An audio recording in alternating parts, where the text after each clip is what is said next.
Traigo una impresión del periódico El País de España y quiero leer una nota que viene aquí. Dice: el misterio del papiro y la mujer de Jesús sigue sin ser revelados.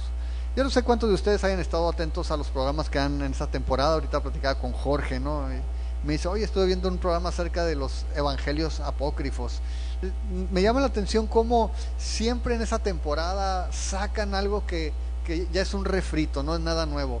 Años y años, hasta películas tenemos y todo, y lo siguen sacando como la última novedad, ¿no? Quiero compartirles porque este en particular es un papiro que fue descubierto en el 2012. Dice: un fragmento de papiro del siglo IV, escrito en copto, la lengua del antiguo Egipto, que ya causó un gran revuelo cuando fue descubierto en 2012, acaba de ser considerado auténtico por la prestigiosa Escuela de Teología de la Universidad de Harvard, por la de Columbia y por el MIT. Y a primera vista tú dirías: oye, esto ya es auténtico.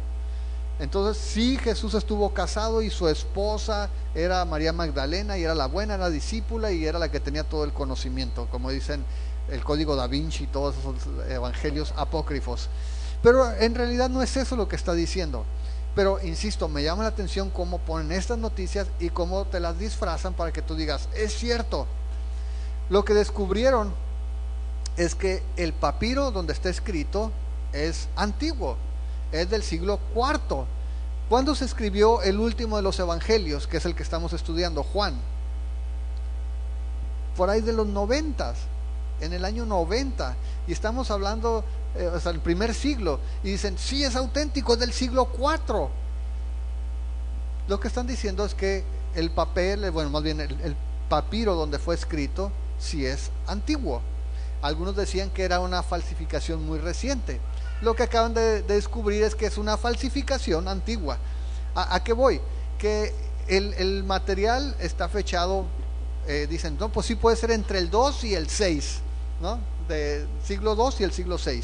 Pero la escritura, el copto en el que está escrito, es el idioma del antiguo Egipto, que si ustedes recuerdan, después de que el evangelio empieza a esparcerse, a ser esparcido por todo el mundo, los cristianos llegan también a Alejandría. En Alejandría, que está en Egipto, florece una gran escuela, una gran biblioteca, había muchos creyentes, ahí filosofaban, y dicen que lo más curioso es que los estudiosos les da risa el copto en que está escrito. Dicen: la persona que lo escribió apenas si sabía escribir. Y simplemente dice: en copto no se usaban las mayúsculas, y aquí cuando ponen el título de Jesús lo ponen en mayúsculas. Todo lo que dicen, el que lo escribió era una persona muy ignorante. Apunto esto porque continuamente se sigue enfatizando el hecho, o se recalca el hecho, donde se quiere minimizar a Jesús, donde se trata de hacer a Jesús una persona más. Y dice: no importa, es normal. Todos los hombres se casaban en la época de Cristo. No se menciona en los evangelios porque era común que estuvieran casados. Y cómo se habla de que Jesús en realidad no era divino o no era humano. Son los dos extremos. Uno dice: no, Jesús era un hombre normal, un hombre común, con ideas revolucionarias, con una enseñanza moral muy buena, un gran rabino. Y por otro lado dice: no, Jesús no venía en carne, Jesús venía en espíritu, y había la apariencia, un fantasma de que tenía un cuerpo. Y son esos dos extremos los que hemos hablado que Juan quiere evitar. Juan nos viene a hablar en el evangelio con una idea muy precisa. Por eso es importante que no perdamos de vista el objetivo de Juan al escribir el evangelio. Cuando vamos nosotros, recordamos en Juan 20:30 cómo Juan nos explica la razón por la cual escribe estas cosas.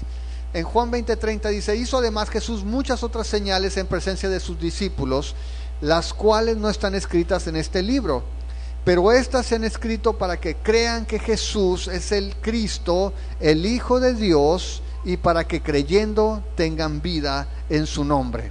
Ahora, ¿por qué estoy leyendo esto? Porque muchos de estos evangelios, hay una cantidad increíble de libros apócrifos, libros que no son tomados como inspirados y que no están en la Biblia. Y muchos de estos contienen enseñanzas gnósticas. Lo que significa básicamente es que esos evangelios tienen la perspectiva de que para conocer a Cristo tú requerías de un conocimiento oculto, algo especial. No cualquiera podía ser alguien que conociera a Jesús. Requerías de cierta iluminación que te daba el conocimiento secreto, y se transmitía a través de estos escritos. Por ello, Juan aquí deja en claro que lo que va a escribir, o lo que está escrito en este evangelio, es para que puedas creer quién es Jesús, para que puedas reconocer la identidad de Cristo. La semana pasada vimos algunos versículos, básicamente en Juan 1, vimos Juan 1 y 2. Juan 1 dice: en el principio era el verbo, y el verbo era con Dios, y el verbo era Dios. Y luego el verso 2 dice: este era en el principio con Dios. Y lo que hicimos la semana pasada fue revelar la identidad secreta de Jesús. Vimos quién era Jesús. Si tú te das cuenta, Juan se toma 18 versículos, los primeros 18 versículos de su evangelio, para darnos un resumen de la historia. A mí me gusta mucho ver la sinopsis de las películas. Antes de ir al cine, yo busco comentarios, y hay un sitio que se llama Rotten Tomatoes, ¿no? Son los tomates podridos, donde ahí te dicen cuántos tomates le tira la gente a esa película. Es decir, dice, está la película fulana y el 76% le tiró tomates, ¿no? Es una película mala. Y luego le ponen una categoría, una clasificación. Y lo hago para saber a qué puedo aspirar cuando vaya al cine. Si voy a ver esa película y voy así en blanco, no me gustan las sorpresas desagradables. De repente llegas, pagas y ves un churro, no un churro de película. Y digo, si voy a ver un churro, quiero ser consciente de ello. Y veo de qué se trata. Digo, a mis hijas les digo, dicen que es un churro, pero vamos, pues si quieren verla, vamos. Y ya no llevo una expectativa alta.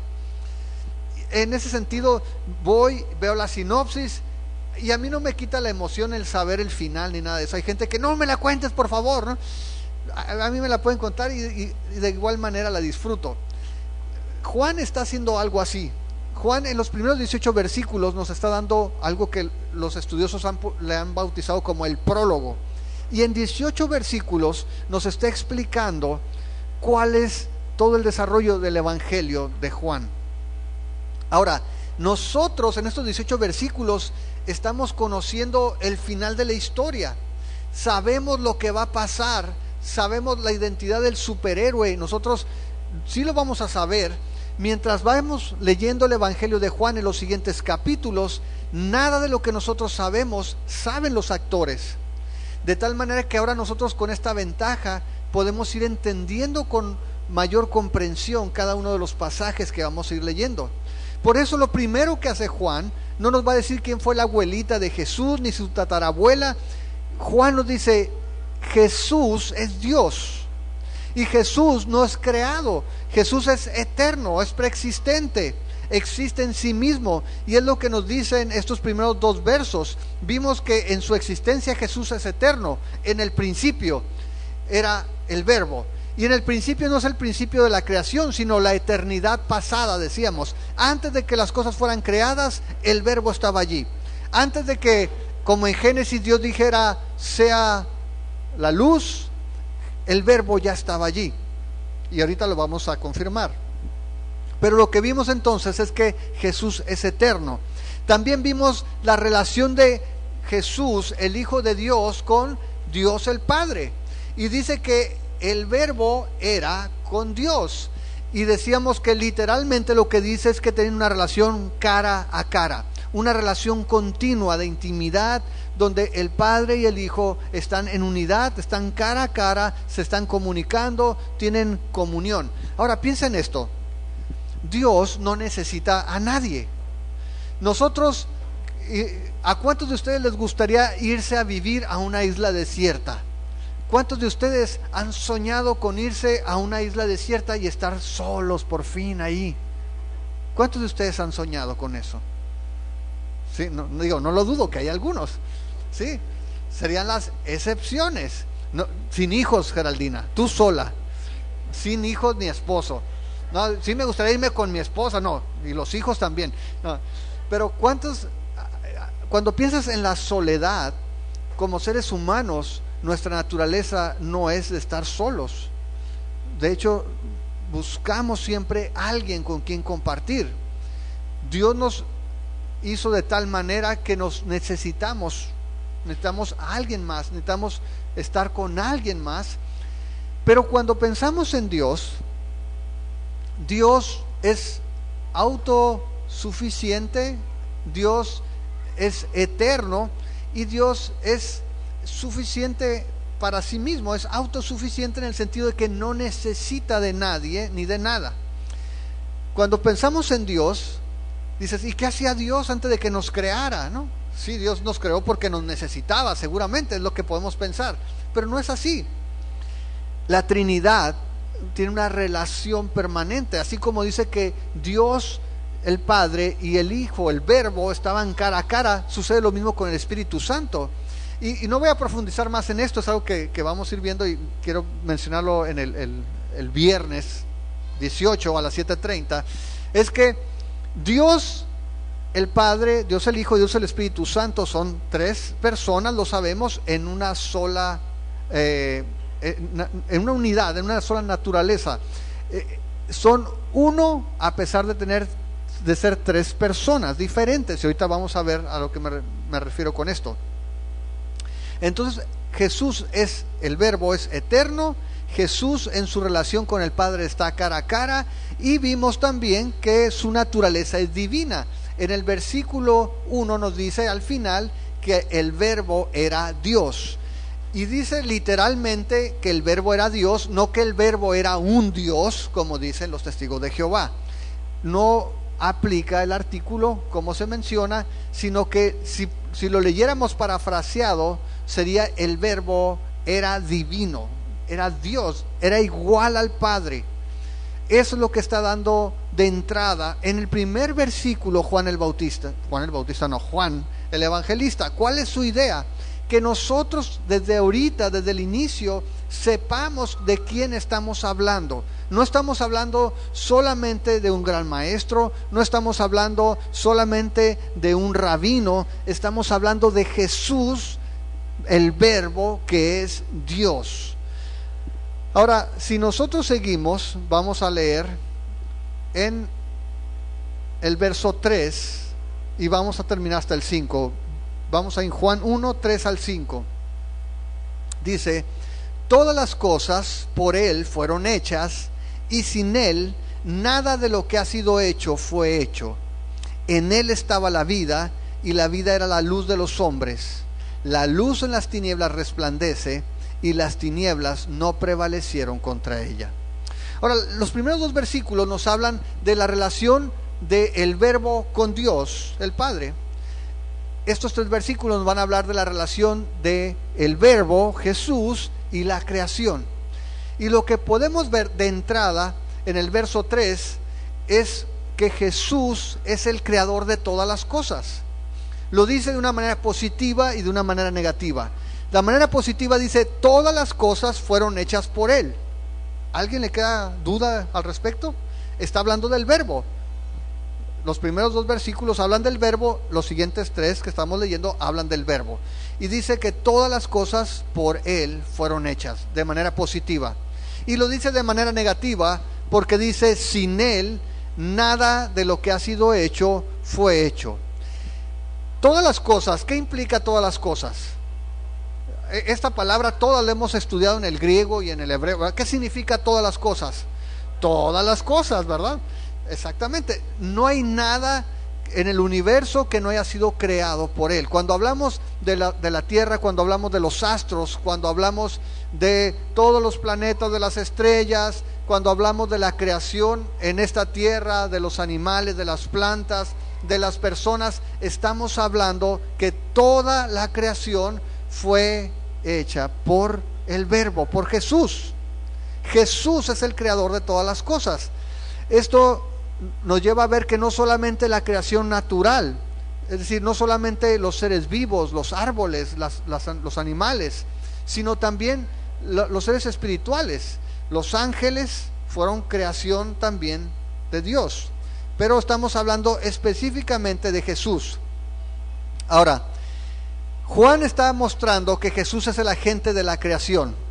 Y cuando nosotros pensamos en la creación, nuevamente tenemos que pensar en Génesis 1. Estamos aquí en los primeros versículos de Juan y seguimos viendo Génesis 1. Y es importante porque Dios lo que hizo, antes de revelarse como el Señor y revelar todo el plan de salvación, lo que vemos en la Biblia es que se revela como el Creador. ¿Sí estamos de acuerdo? La Biblia comienza con: en el principio Dios creó, y comienza. Y cuando pensamos en lo que dijo Pablo en el libro de Romanos, dice en el capítulo 1 que no hay excusa para ningún hombre, porque el testimonio de Dios está ¿en dónde? En la creación. Tenemos el testimonio de Dios en la creación. Y aquí Juan nos lleva en ese mismo concepto a que veamos en Cristo el agente de la creación. Y esto es importante porque cuando vemos en Génesis 1 cómo es que Dios creó las cosas, siempre o continuamente vamos a ver en los primeros capítulos: y dijo Dios, sea esto, y fue. Ahora, ¿cómo estamos identificando a Jesús en Juan capítulo 1? ¿Como el qué? Como el Verbo, que significa ¿qué? La palabra. Y decíamos que la semana pasada los judíos tenían esa idea del poder que había en la palabra de Dios para crear, para que las cosas fueran hechas.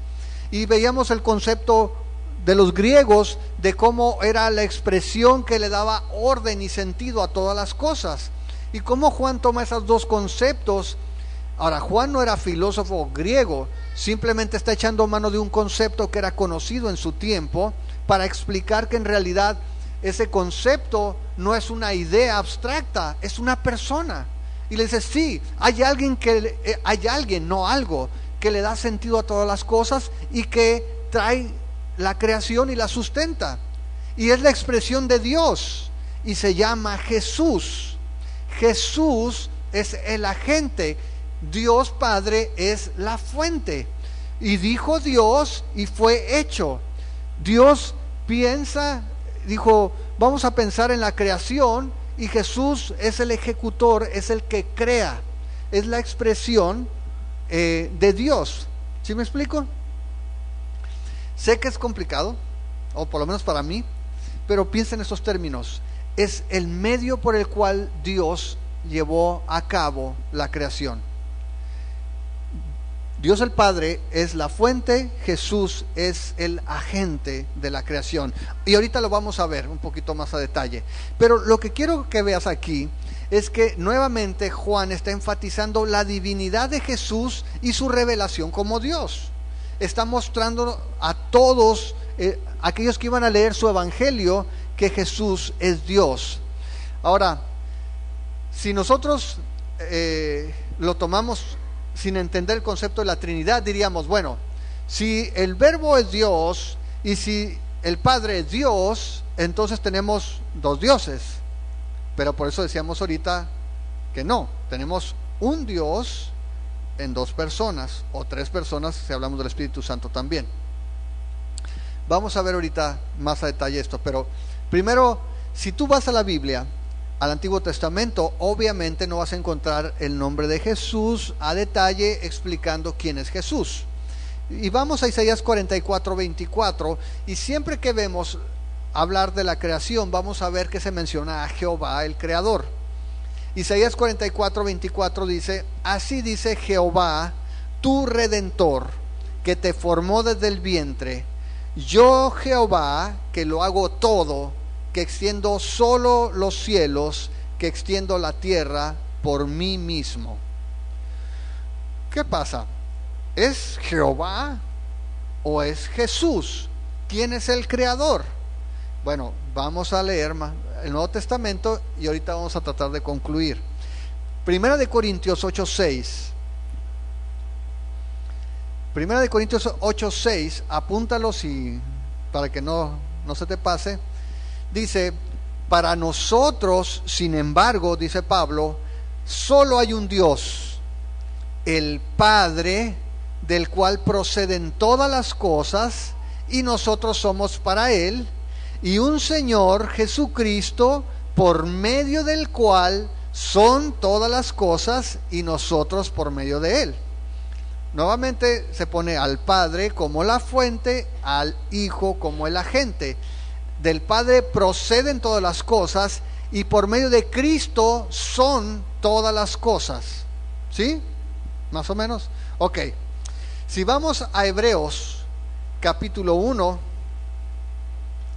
verso 1 dice: Dios, habiendo hablado muchas veces y de muchas maneras en otro tiempo a los padres por los profetas, en estos postreros días nos ha hablado por el Hijo, a quien constituyó heredero de todo y por quien asimismo hizo el universo. Ahora, eso pudiera sonar a que por causa de Jesús hizo el universo, pero no es eso a lo que se refiere por quién. En la Nueva Versión Internacional dice: y por medio de Él hizo el universo. Por medio de Jesús, el Padre y el Hijo, la Trinidad trabajando en conjunto. El Padre la fuente, el Hijo el agente de la creación. ¿Sí queda claro? Más o menos. Ok, vamos a Colosenses capítulo 1. Colosenses 1 verso 15 dice: Él, Jesús, es la imagen del Dios invisible. Ahora, esta palabra de entrada, la palabra imagen, es una palabra que es muy conocida para nosotros hoy. Es la palabra ícono o icono, ¿sí? Y lo que está diciendo es que la forma en que tú puedes ver a Dios, la forma en que tú puedes conocer a Dios representado visiblemente, es Jesús. Jesús es el ícono o el icono de Dios. En tu computadora tú ves un icono ahí. Tú sabes que cuando le das clic ahí va a abrir una aplicación, y lo que ves es una forma de representación visual, algo que puedas ver para ese programa. La idea es esa: tú puedes ver a Dios cuando ves a Jesús. Es la imagen del Dios invisible. La Biblia dice que Dios es espíritu, y a Dios nadie le ha visto.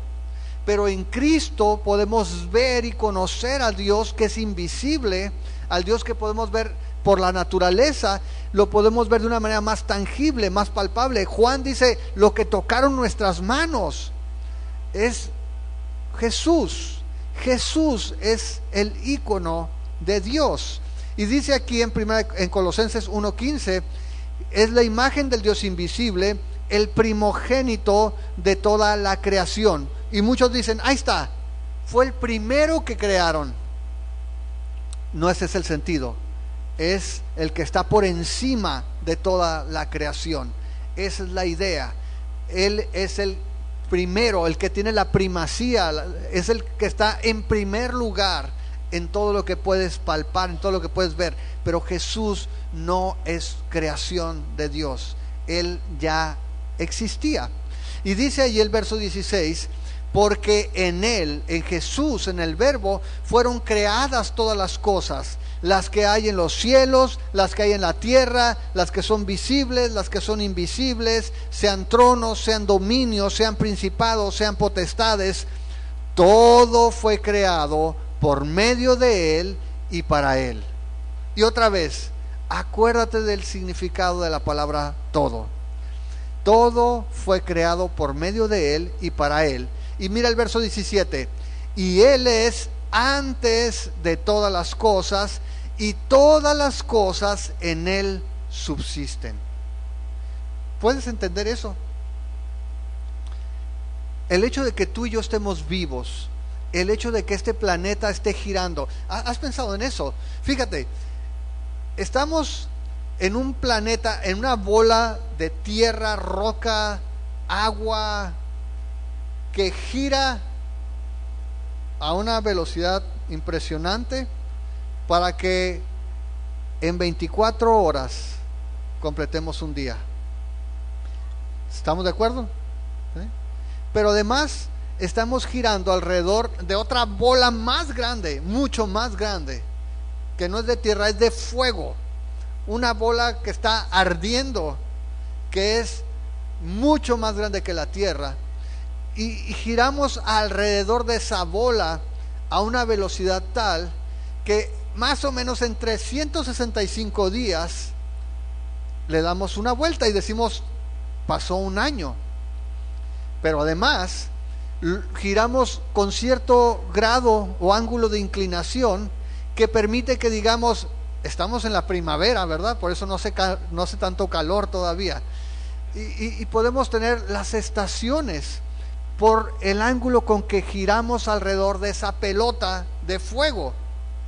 Y luego pensamos en la creación, cómo tenemos el crecimiento que hay en las plantas, en los animales, pero me llama la atención siempre las plantas, porque los animales podemos entender de una manera más gráfica o de una manera más comprensible cómo es que nacen los bebés, ¿verdad? Cómo los animales se reproducen, pero piensa en una planta, piensa como una semilla, tú partes la naranja, te la comes, chupas la semilla, la guardas ahí un rato y luego dices, la voy a sembrar a ver qué pasa.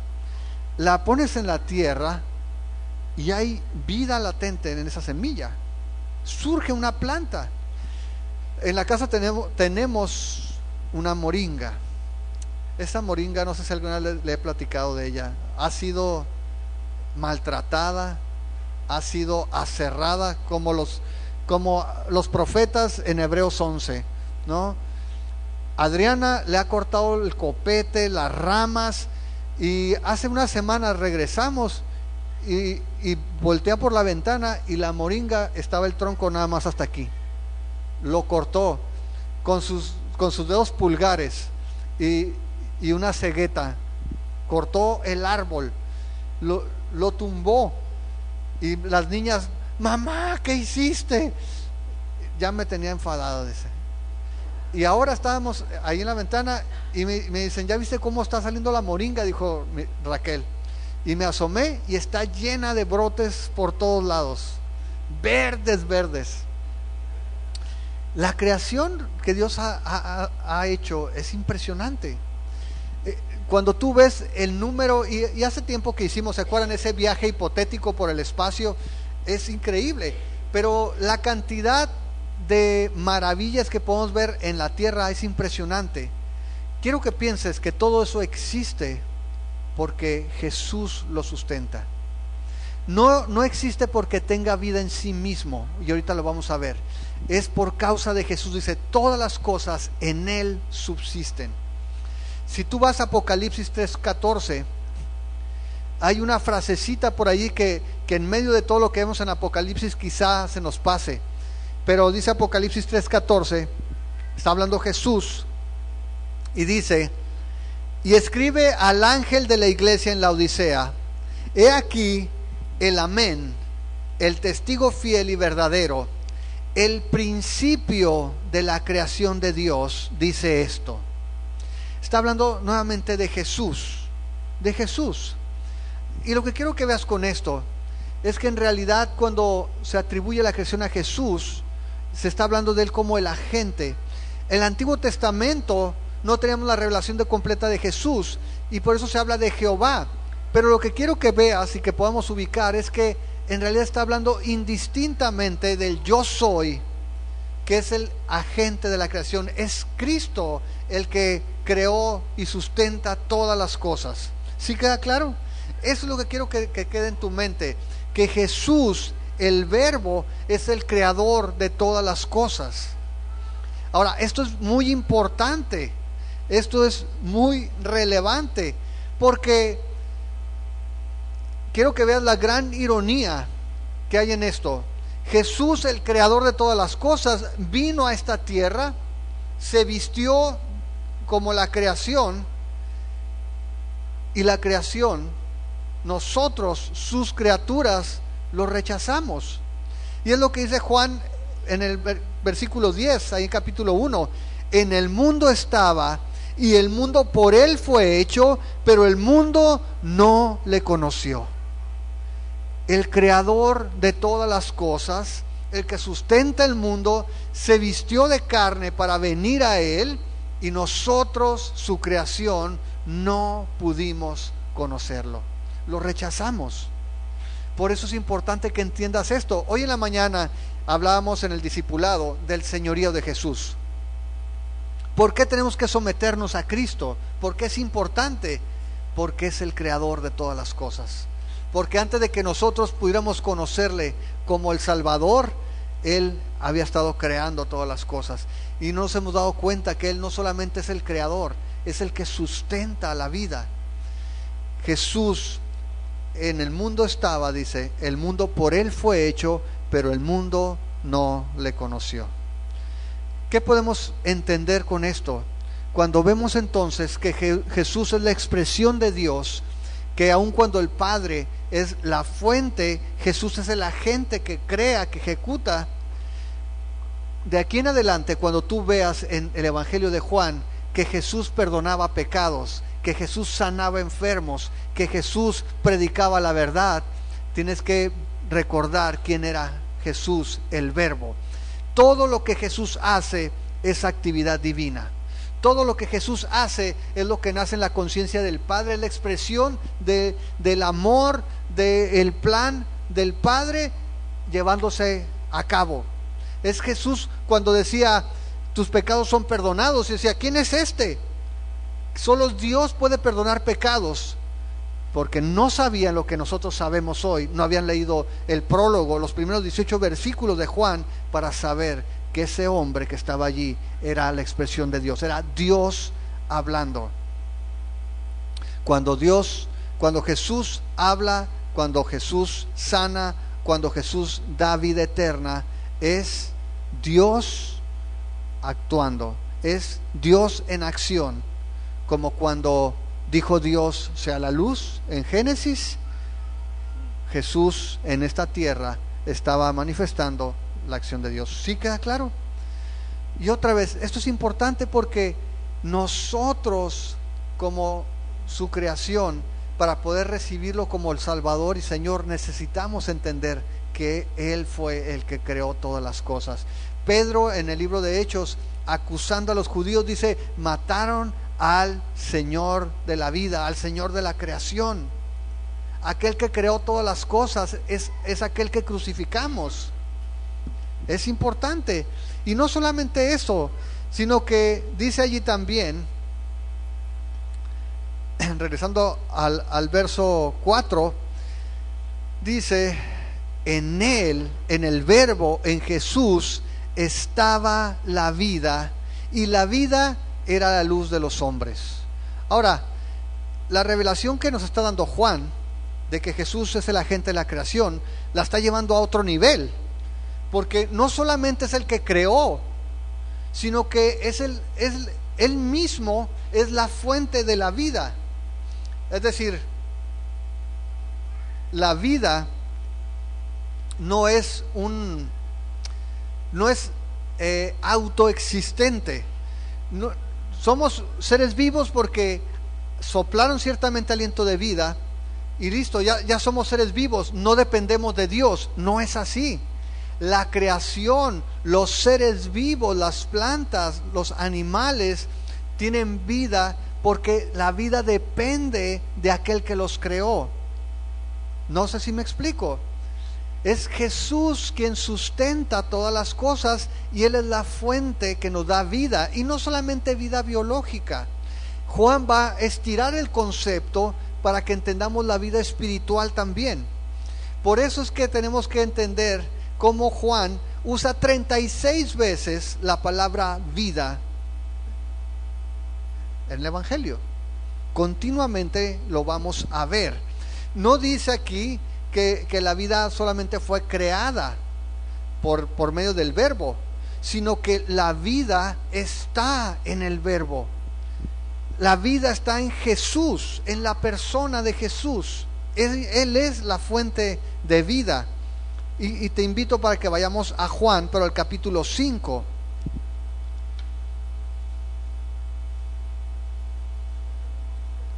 Cinco 25, Jesús dice: de cierto les digo, viene la hora, y ahora es, cuando los muertos oirán la voz del Hijo de Dios, y los que la oyeren vivirán. Porque como el Padre tiene vida en sí mismo, así también ha dado al Hijo el tener vida en sí mismo. Y otra vez, el Padre y el Hijo están al mismo nivel. El Padre tiene vida en sí mismo, el Hijo tiene vida en sí mismo. Los tres son Dios, los tres son uno. ¿Cuál es la diferencia? ¿Qué hace al Padre Padre? ¿Qué hace al Hijo Hijo? ¿Y qué hace el Espíritu Santo el Espíritu Santo? Su relación entre ellos. El Padre es Padre por su relación con el Hijo. El Hijo es el Hijo por su relación con el Padre. ¿Sí me explico? Son tres personas diferentes. ¿En qué? En su relación interna, en su relación de amor dentro de la Trinidad. Son un solo Dios, son tres personas. Jesús, la fuente de la vida, dice: ahora van a ver, los muertos van a escuchar mi voz y van a tener vida. Ahora, si seguimos en Juan, dice Juan 14:6, Jesús le dijo: yo soy el camino y la verdad y la vida. Nadie viene al Padre sino por mí. Y otra vez, esto es bien importante, porque Jesús no estaba diciendo que Él podía dar la vida. Jesús no estaba diciendo: si tú me crees a mí y haces esto, te puedo dar la vida. Dice: yo soy la vida. Yo soy la vida. Yo soy la fuente. No puedes encontrar vida fuera de mí. No puedes encontrar vida eterna fuera de mí.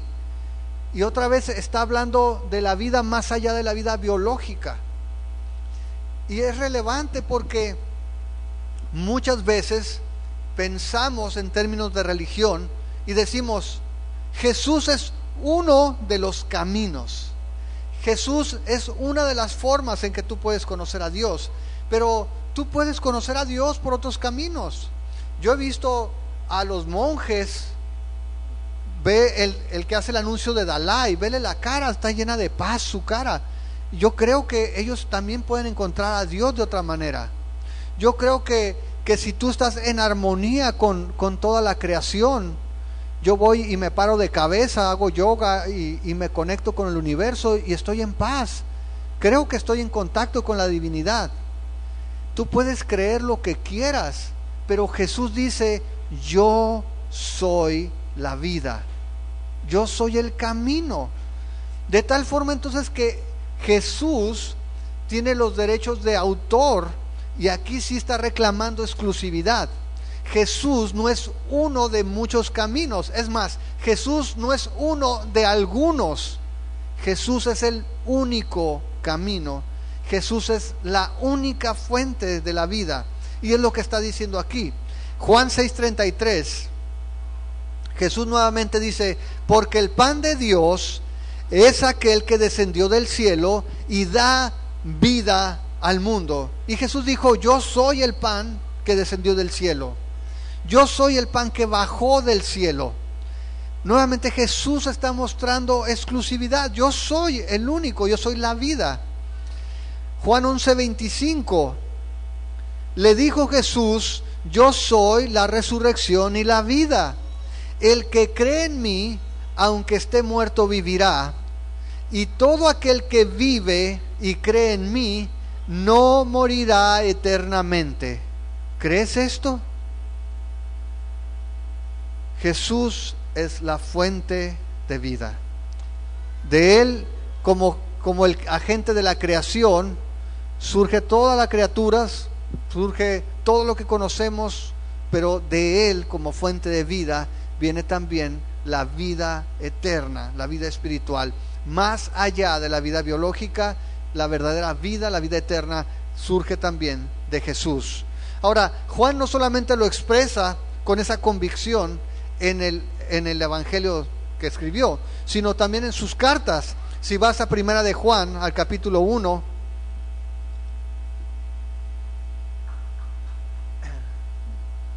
Juan capítulo 1, verso 1, dice: lo que era desde el principio, lo que hemos oído, lo que hemos visto con nuestros ojos, lo que hemos contemplado y palparon nuestras manos tocante al verbo de vida.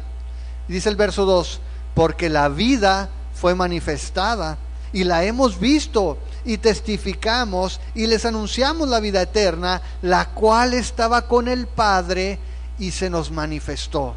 ¿De qué está hablando? De Jesús, el verbo, la vida, que estaba con el Padre y tomó carne y vino a este mundo. Y dice Juan, lo vimos, perdón, si me quito los lentes no lo veo, lo vimos, lo palpamos con nuestras manos, lo escuchamos.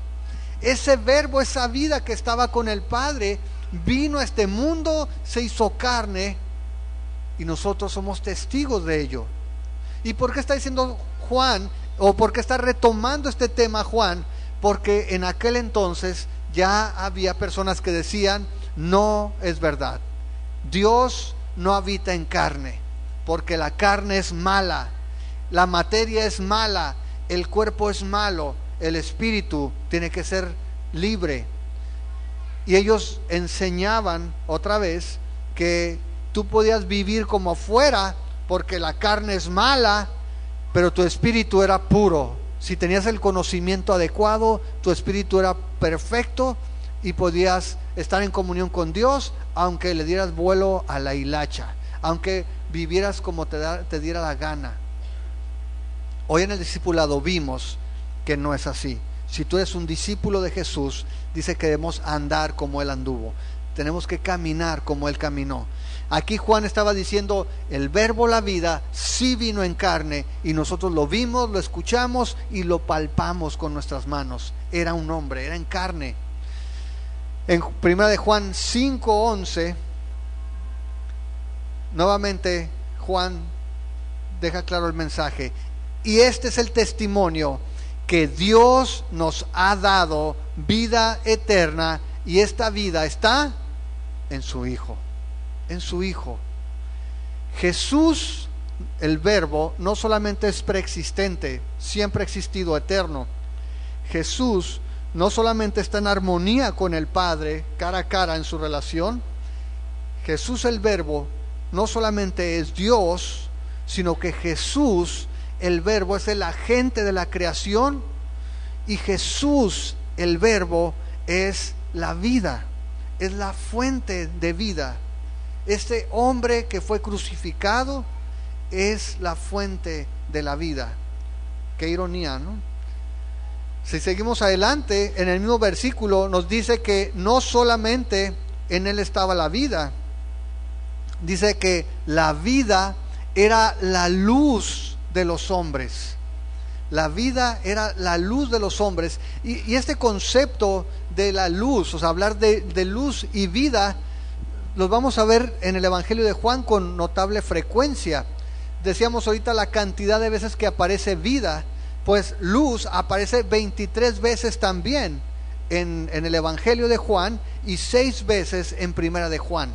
El término luz, si andamos en luz, si caminamos en luz como Él anduvo en luz, continuamente está haciendo ese contraste y lo usa como eso, luz y vida en contraste con muerte y oscuridad, tinieblas, ese contraste que va a estar haciendo Juan. Ahora, en la antigüedad esos términos tenían cierto significado en la mayoría de las culturas.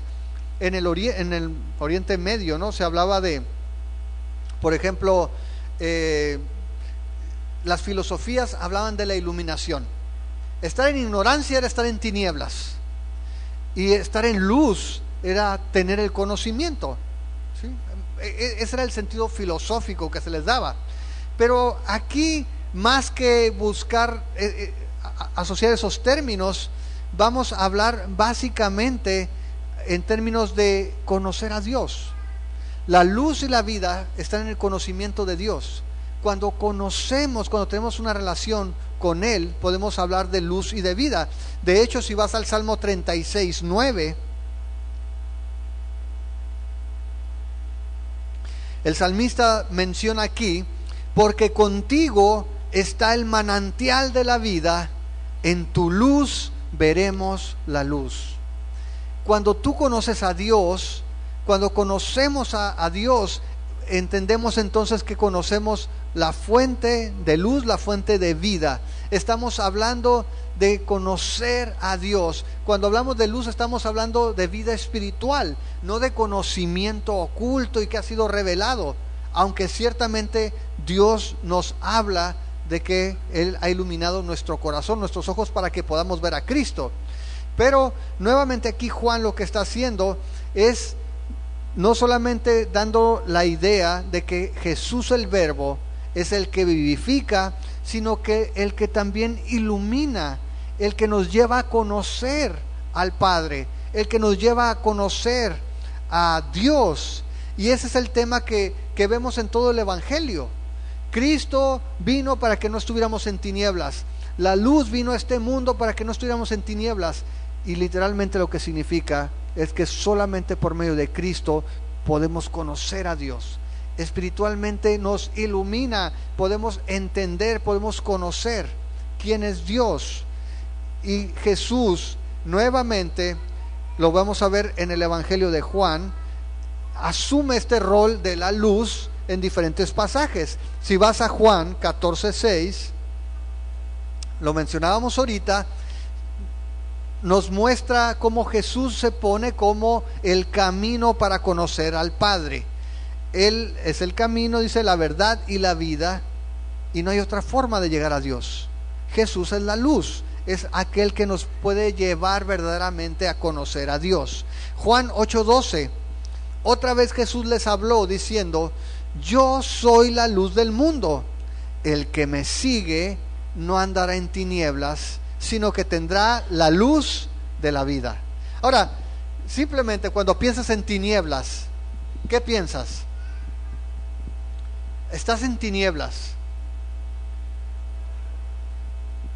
El otro día discutíamos con mis hijas la idea del cine. Ya se está riendo Liana porque ya sabe para dónde voy. Estábamos viendo la idea del cine y dice: papá, no, hay cristianos en la escuela que nos dicen que el cine es del diablo porque está oscuro, porque son tinieblas, dice, y los demonios habitan en las tinieblas. Y el asunto es este: tendemos a trivializar o tenemos en muy poco, ¿cuál sería la palabra? Minimizamos realmente los conceptos bíblicos y los hacemos en cosas muy simples. Andar en tinieblas no es que andes con la luz apagada. Estamos hablando espiritualmente. Estamos hablando de la ausencia de conocimiento de Dios. No puedes verlo. Las tinieblas, en ese sentido, cuando hablan del pecado, dice, es como si tú anduvieras, o más bien andas como si nadie pudiera verte, donde haces todo aquello que no haces en público. Ese es el sentido de andar en tinieblas. Ando haciendo todo aquello como si estuviera a oscuras. Y en ese sentido, cuando dice aquí, el que me sigue no andará en tinieblas, sino que tendrá la luz de la vida, habla no solamente de la posibilidad que tenemos de conocer a Dios, del Dios que da la vida, sino también de que nuestra vida sea afectada de tal manera que podamos caminar a la vista de todos sin tener que escondernos. Vamos a caminar en luz porque vamos a seguir aquel que es la luz y que es la vida. En contraste, otra vez, cuando caminamos en tinieblas, estamos haciendo todo aquello que es opuesto a la luz. ¿Podemos entender más o menos el contraste? En la antigüedad y en la mayoría de las culturas siempre se entienden esos opuestos, ¿no? Luz y tinieblas. Y se ve como una lucha. las tinieblas están prevaleciendo en El Señor de los Anillos, ¿no? Las tinieblas están avanzando y se están muriendo los bosques y las tinieblas están avanzando. Es un término muy común en las filosofías orientales, el yin y el yang. ¿Lo han visto? El yin y el yang, que es una rueda con un gajo, así como el de Pepsi, y luego dos puntitos, ¿no? Uno es blanco y el otro es negro, y es la unión de los contrarios, ¿no? El balance. Y muchos ven así el universo. Hay una lucha entre Dios, la luz, y el diablo, las tinieblas, ¿no? Y ahí está. Pero la Biblia no dice eso. Cuando hablamos de la luz, estamos hablando de aquel que nos habilita para que conozcamos a Dios y para que caminemos en una relación con Él. Juan 12:46 dice allí: yo, la luz, he venido al mundo para que todo aquel que cree en mí no permanezca en tinieblas. Todo aquel que cree en mí no permanezca en tinieblas. Jesús es la luz, el verbo es la luz. ¿Sí queda claro? Discúlpenme, es lo mejor que puedo explicarlo. Pero no solamente eso, Jesús no solamente es la luz, sino que rompe ese paradigma que teníamos, que mencionaba ahorita, de que hay una lucha de poderes de tú a tú. Dice en el verso 5: la luz en las tinieblas resplandece, y las tinieblas no prevalecieron contra ella. Ahora, en algunas versiones va a venir que no la entendieron. ¿Alguien tiene una versión así? ¿Nueva versión internacional? ¿La tiene? ¿Tú, Gabriel? ¿Sí dice así? No comprendieron. La palabra correcta es no prevalecieron. Cuando dice no comprendieron, es un poquito forzado el concepto. En realidad, el concepto lo que habla es de una lucha donde no pudo tener oposición ya.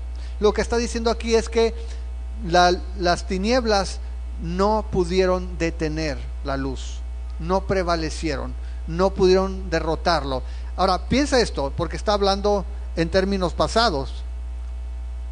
Cuando Jesús vino, ¿hubo oposición? Jesús llegó, fue tentado. Jesús llegó continuamente, estuvieron oponiéndose los fariseos, los saduceos, los enemigos se levantaron, se unieron en contra de él, lo llevaron a la cruz y lo mataron, pero Jesús resucitó. Y Jesús dijo que nadie puede robar una casa si primero no amarra al dueño. Y lo que estaba diciendo Jesús es que él ya había derrotado al dueño de la casa. Él ya había amarrado al dueño de la casa. ¿A qué voy con esto? Que Jesús en realidad ya venció las tinieblas. No hay una lucha de tú a tú con Él. Jesús ya venció. No se manifiesta todavía porque Dios está en un proceso de acuerdo a su plan, pero no hay una lucha de Satanás contra Dios, donde Dios esté corriendo de un lado a otro, y allá va Satanás, ahí voy a arreglarla porque ya me descompuso todo por allá, y luego el diablo se vino corriendo por acá y echó a perder a otra persona por acá, y ahí viene Cristo corriendo para acá para arreglar. No es así. Satanás ya fue vencido, y dice aquí: las tinieblas no vencieron la luz, no la vencieron. Por el contrario, tú y yo estamos aquí el día de hoy porque vimos la luz y porque creímos a la luz y porque seguimos a la luz.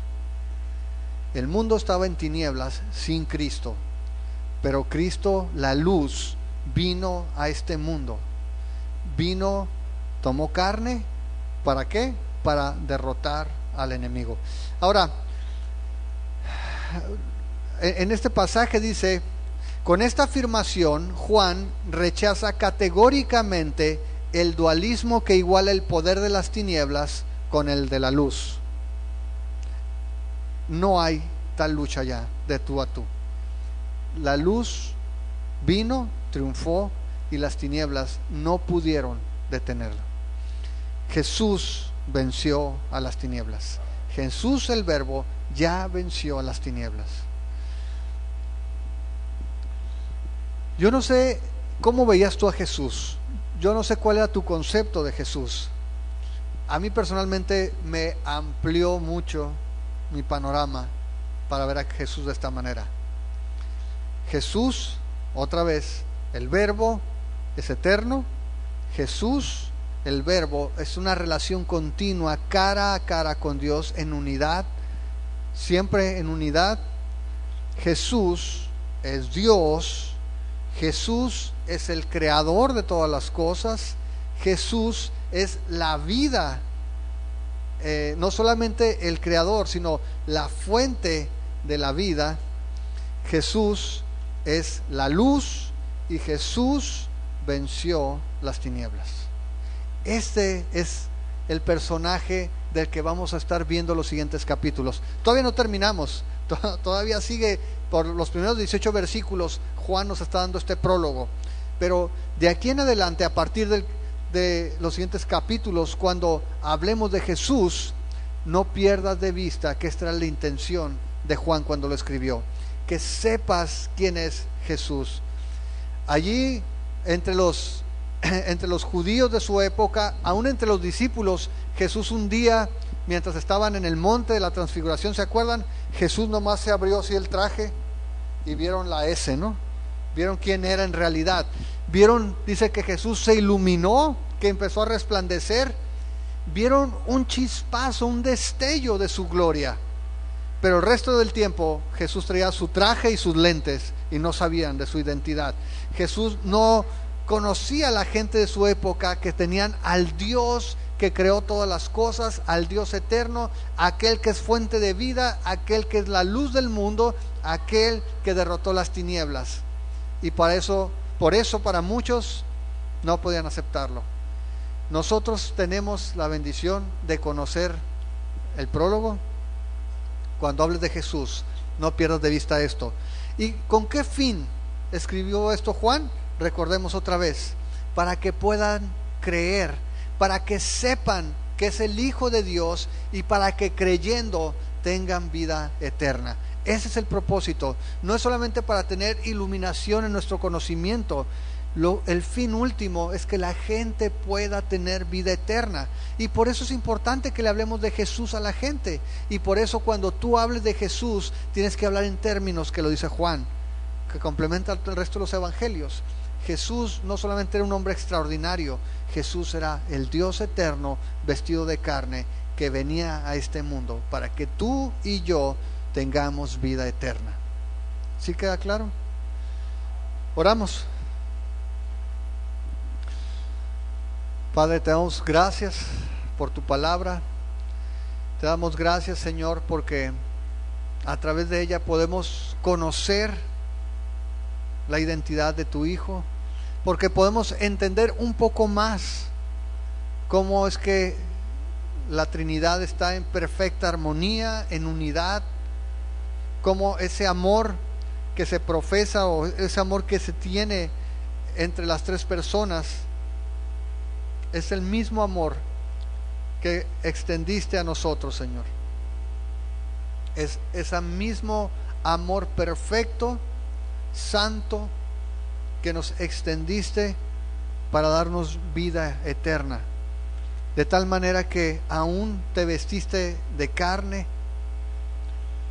renunciaste, rechazaste hacer uso de tus privilegios como Dios, no tuviste el ser igual a Dios como algo a que aferrarte, sino que dice la palabra que te despojaste y tomaste forma de hombre y viniste en forma de siervo y fuiste obediente hasta la muerte y muerte de cruz. Señor, que podamos ver tu grandeza, que podamos ver tu poder en cada palabra, que cuando hablemos de Jesús podamos hablarlo en los términos correctos, que podamos mostrar a la gente la maravilla de la encarnación, el hecho de que Dios haya visitado al hombre, el hecho de que Dios haya intervenido en la historia del hombre para salvarlo de sus pecados. Señor, llévanos a hablar de tu verdad y a conocerte más.